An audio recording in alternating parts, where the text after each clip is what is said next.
Hello, everybody. For some reason, my uh, PowerPoint software on this computer is giving me trouble while I'm trying to record audio over the slides. So I'm just going to post a link along with the uh, PowerPoint presentation, so you guys can just have the open up both on your desktop and just kind of follow along.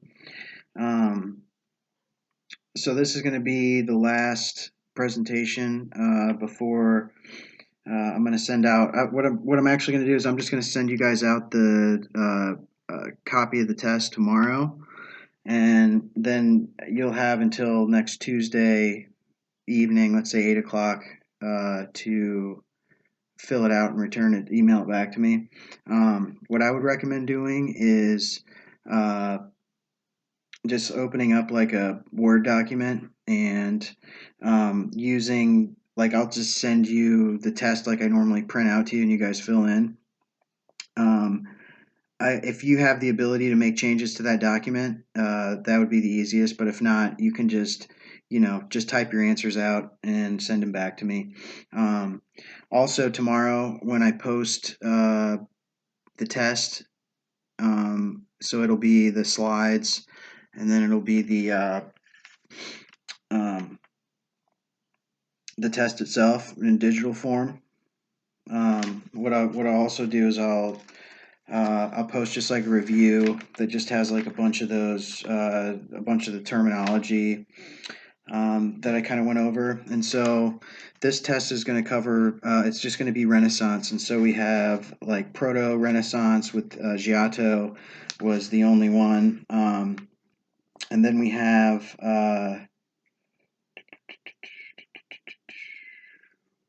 Then we have Northern Renaissance with um,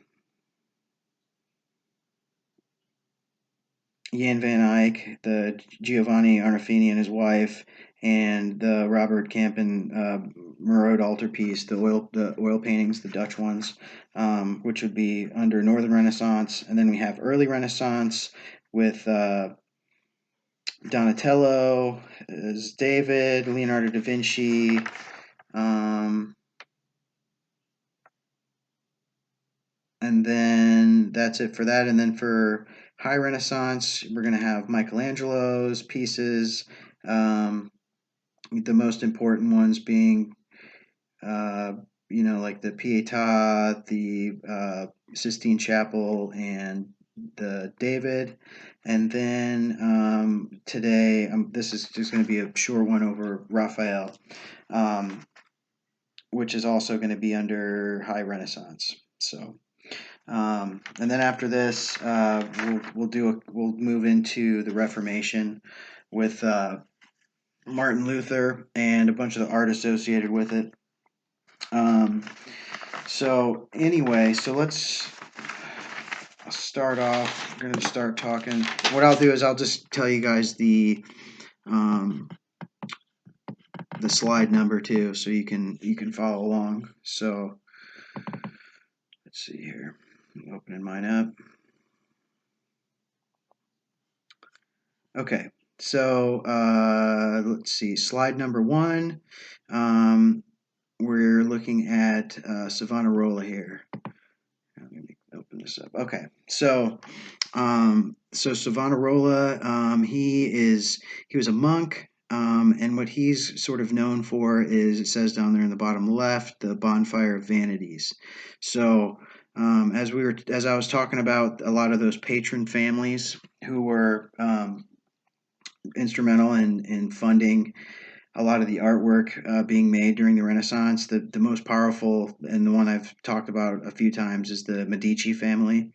Um, so what Savonarola did is, especially when we were talking about some of the specifically the Donatello's David, where it was made for their private courtyard, and it sort of had a strange sort of pedophilia game attached to some of the iconography in the piece. Um, so a lot of these rich and powerful families, uh, obviously there was a lot of corruption involved as well because of the money and the power they had. And so what Savonarola did was he was really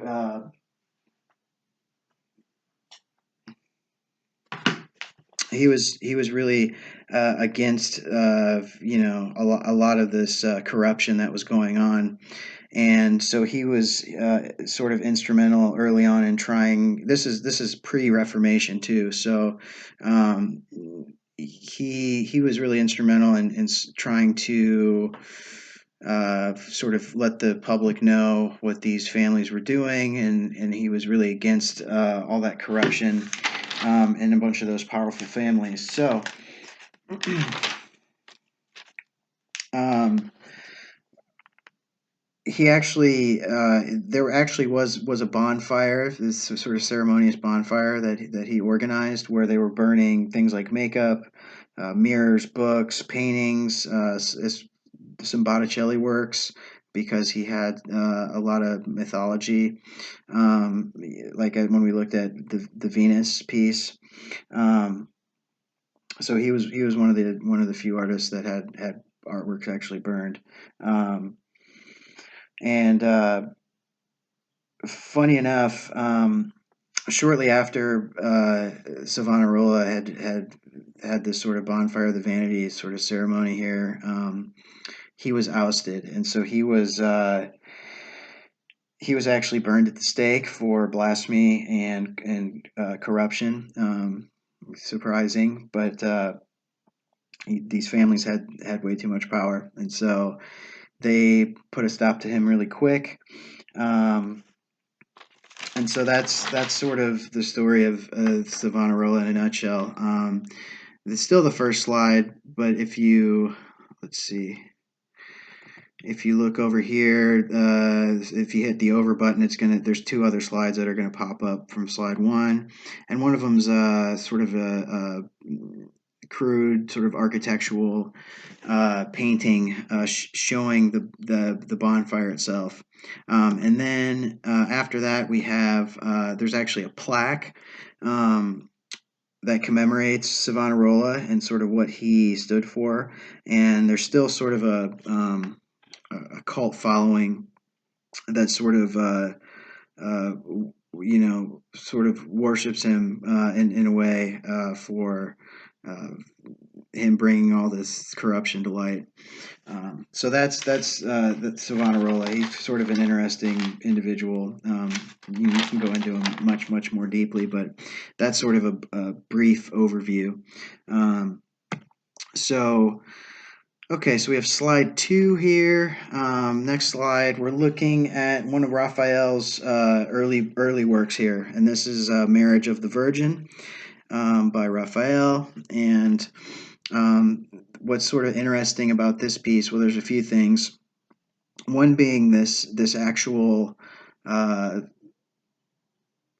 this actual sort of piece of history that he's painting is not actually history at all, and it's kind of a made up sort of story of Joseph and Mary's this marriage that's actually happening um, in front of this domed structure here.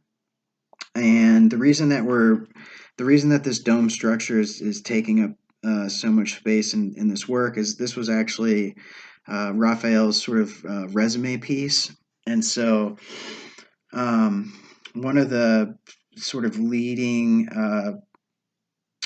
architects of the time was somebody by the name of Brunelleschi, and he was responsible for a ton of now historical pieces of architecture that are going to be found throughout Italy, specifically Florence, and in Rome. And so, in order for Raphael sort of to get his foot in the door, he he had some contact with Brunelleschi. You got to remember that a lot of these artists we've discussed had what are called bottegas, where they were essentially like workshops where people would apprentice for years and years, and eventually become a master and run their own shop. And so there was a lot of these artists were introduced to one another or studied one another, depending on when they sort of came, what as far as their age goes. And so because Raphael was sort of a young up and comer, and he knew Brunelleschi was trying to sort of get in his favor, and so what he actually did in this piece here was represent one of Brunelleschi's pieces of architecture, um, to sort of grab his attention, not only show what Raphael could do, but he's kind of throwing some praise towards Brunelleschi, hoping that he'll help him out later. So that's sort of the significance behind this piece. Is the fact that this is sort of an early sort of resume piece, kind of like how the Pietà was that for Michelangelo. And then if you hit over, we have a little detail there of the structure. And then moving on to the next slide, number 3, we have Madonna in the Meadow. And so what you're going to quickly notice is Raphael, he does a ton of representations of the Madonna, or Mother Mary. And so he's got a real sort of specific style. Like if you look at the way his face is and the flesh is modeled, you can kind of start to get a sense of his sort of style, and you can kind of pick him out of a lineup.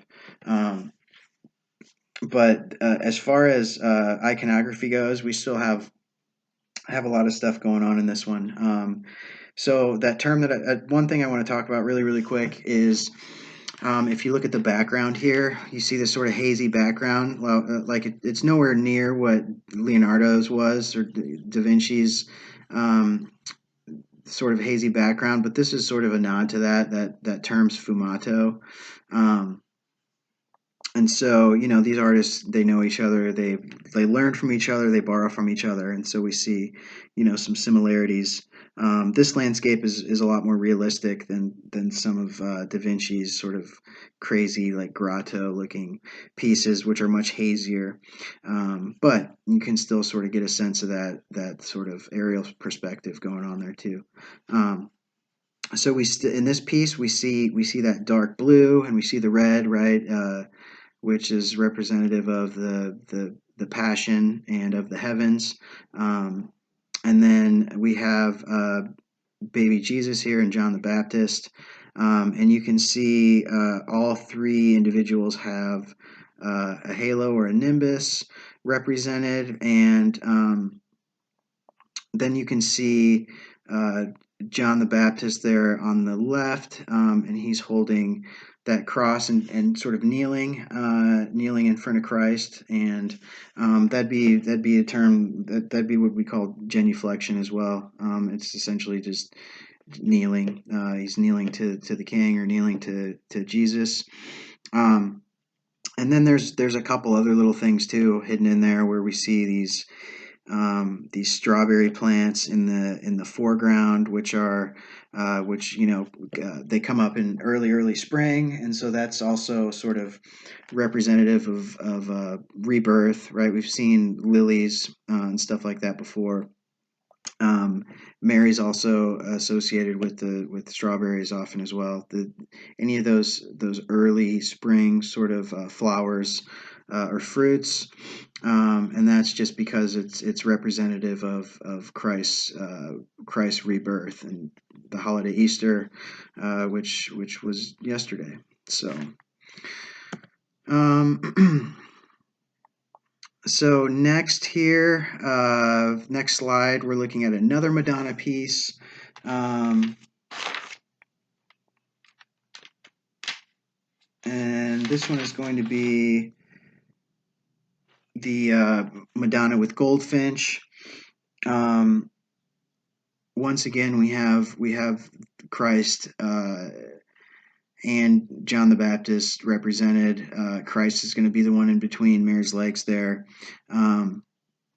Once again, too, you can see down in the bottom right, there's some of those strawberry plants represented. We have Mary with the blue and the red.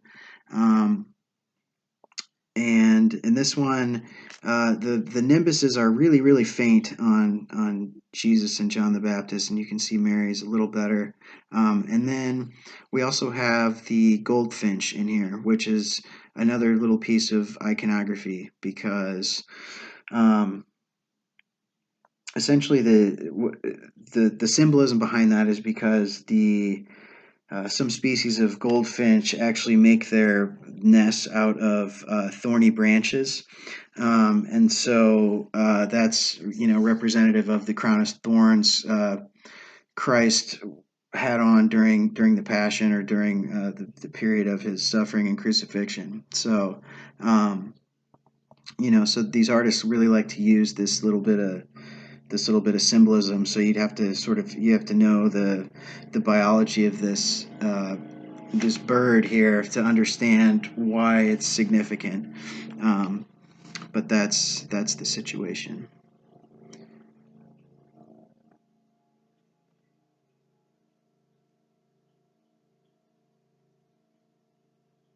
So the next one you're looking at, this is not one of any real importance, um, but you see another. This is actually another Madonna, where she is holding a unicorn, which is kind of a strange sort of mythical subject matter to be mixed in with the Madonna. Um, but the reason I put this in there is because we see a 3/4 view of the face, and that's and we not only the 3/4 view, but you're also if you look at the sort of muted sort of emotional uh, features on the face. A lot of historians actually sort of associate this Raphael piece with him being influenced by Da Vinci's Mona Lisa, and so that's really why this is in there, just because I wanted to sort of show you how these artists are influencing one another as well. So the next slide here, um, we are going to be looking at the Sistine Madonna, and so this is a this is the again another Madonna piece. You can tell by the modeling of the flesh is really what sort of gives Raphael's work away, as well as I know everybody has seen.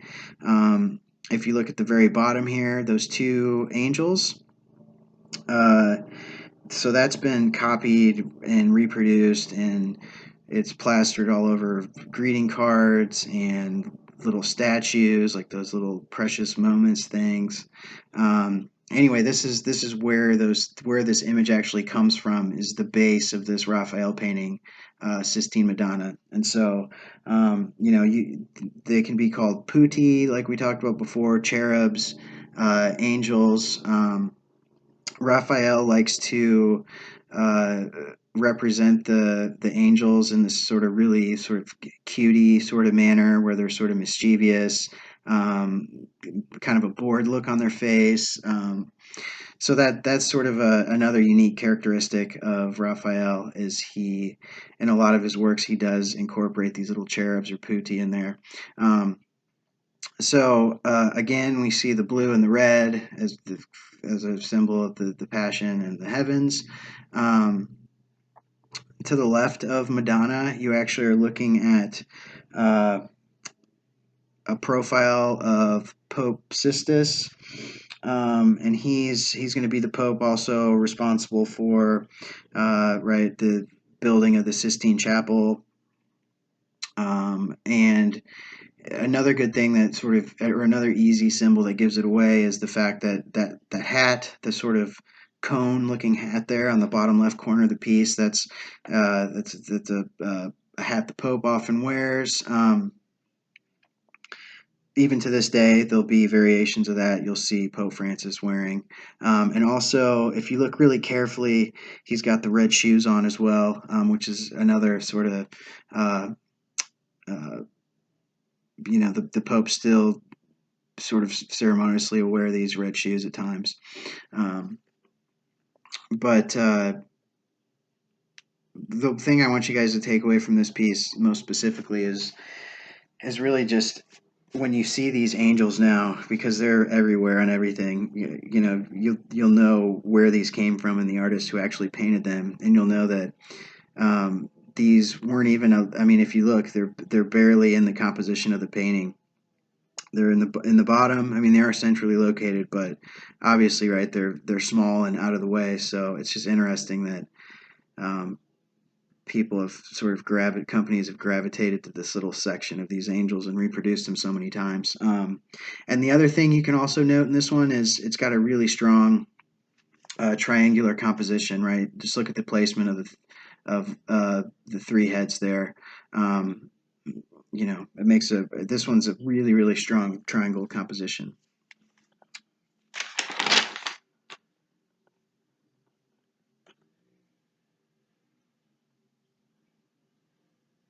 Okay, so next slide here, we're looking at some Buon frescoes from.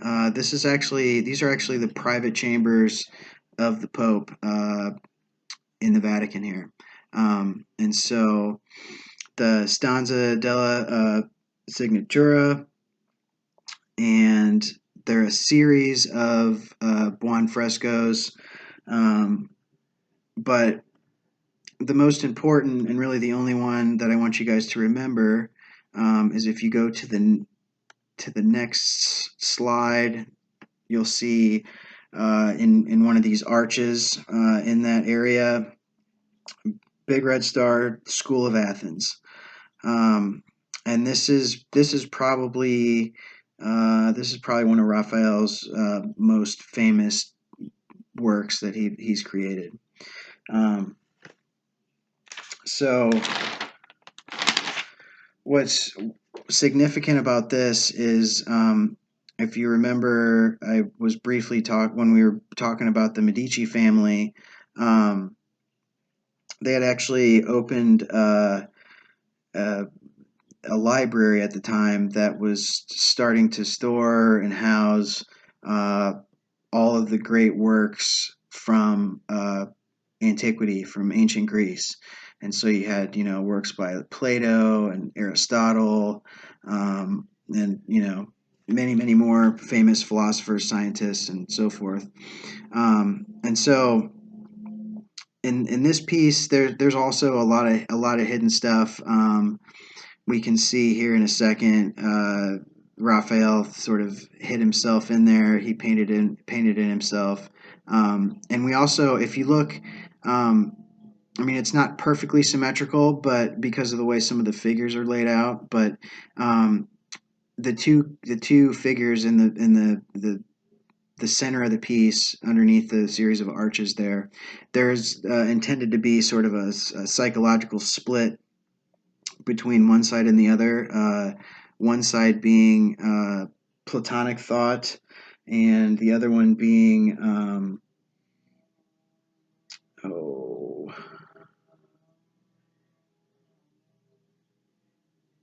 let me see.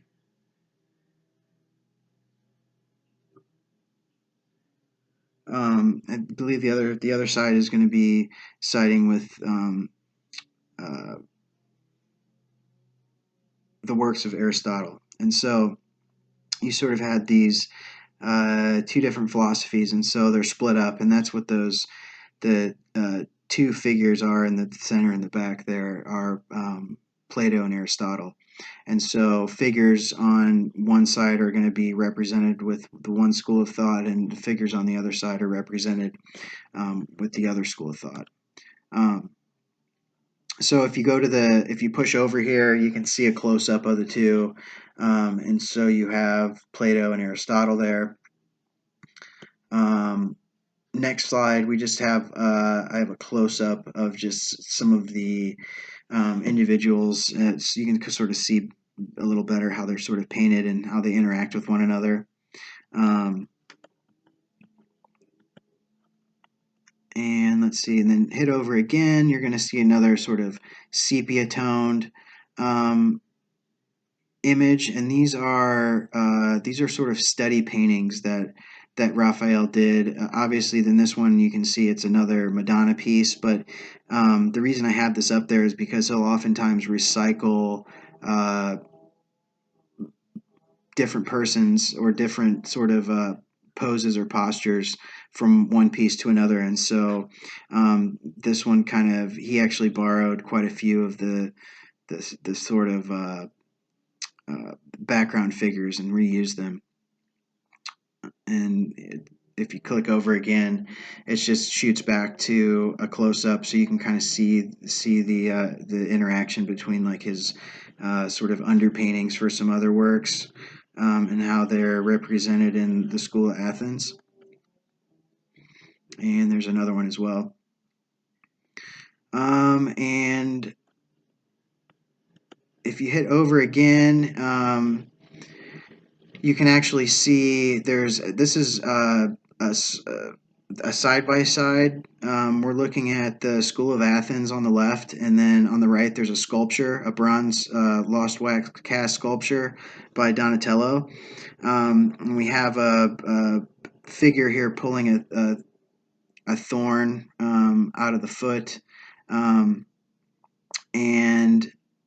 the reason I have this in there is because he had used different pieces of different artists' work as well, like in this case some of Donatello's sculptures.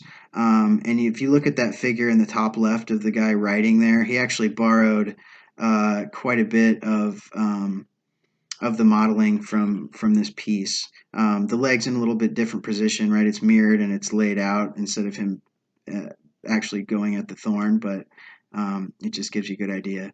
So then if you go over one more slide, we see two figures holding globes. And the reason I have this in there is this is just one of those other ones where the artist sort of hid himself in the painting. And so this is actually a self-portrait of Raphael in the School of Athens piece. And then another one too. So, right, he also, like I said, like these artists knew of each other. Sometimes they studied under one another. There's sort of a disheveled-looking character, sort of darkly painted on the staircase there.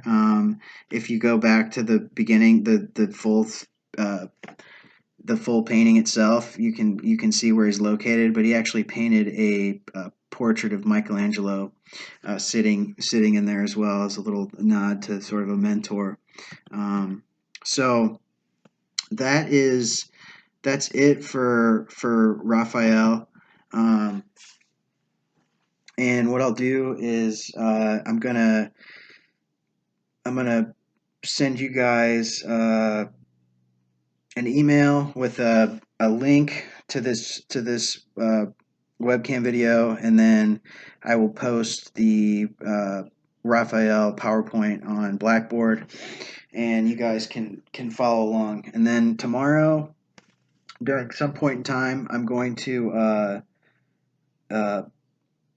post a review sheet of some terms and important pieces, and then I will also email out the test itself and and then I will also post the slides for the test on Blackboard. So you guys will have a week from tomorrow to get it back to me. Try to get it to me before 8 o'clock next Tuesday. And then next Thursday, we'll go back in and I'll start sending you guys at least one. If they're really short, I'll send two PowerPoints. I'm probably gonna have to cut the last test a little shorter because of some of the time we missed from everything. But I don't want you guys to don't be stressed out about it, because you're gonna be able to use your computer, look at the slides, and listen to any of the audio or this video to complete the test. So it's really as long as you just sit down, fill it out, and give it back to me, and get me that paper. We'll have one more test, and then we'll see how much time we have left. But everybody should be able to get A's on the test and the paper. I'm not going to be grading that. The paper's only 3 pages with a little bibliography, so I'm not going to go through it with like a fine-tooth comb and mark you for grammar and all that kind of stuff. So just make sure you just think about it for an hour or two.